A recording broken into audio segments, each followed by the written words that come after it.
शिंदे साहेब येते नागपूरला, काय सांगणार? शिंदे साहेब सन्माननीय मुख्यमंत्री, आमचे मुख्यमंत्री येत आहे।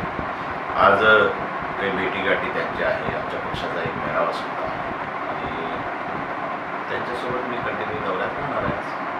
हो, आज अगोदर कामठी मौदा या क्षेत्रामध्ये आपला दौरा आहे। दौऱ्यामध्ये कशा प्रकारे आहे? दौऱ्यामध्ये पण शक्तिबल दाखवण्यात येणार आहे की दौरा करण्यात? शक्तिबल वगैरे नाही, आपल्या पक्षाच्या प्रमुख पदाधिकाऱ्याचा एक मेळावा आहे आणि प्रत्येक ठिकाणी एक भेटी आहे। शक्तिबल दाखवण्याची शिंदे साहेबांना गरज नाही, ते स्वतःची एक शक्ती आहे।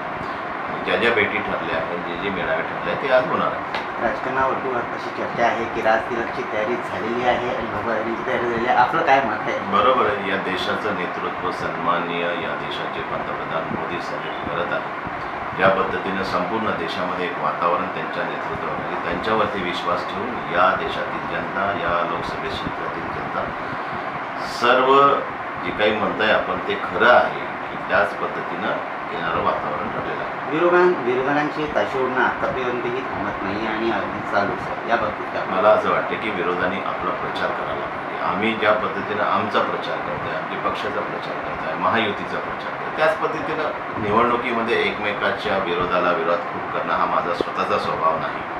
मला असं वाटतं की आपापला प्रचार करणं, आपल्या पक्षाचा प्रचार करणं, आपल्या त्यांनी आघाडीचा प्रचार करावा, आम्ही आमच्या महायुतीचा प्रचार करतो। त्यांनी पण ते भलतीकडे चाललं, हे असं, हे लढणं, हे ते गाणं, त्याच्यापेक्षा आपला प्रचार करावा त्यांनी।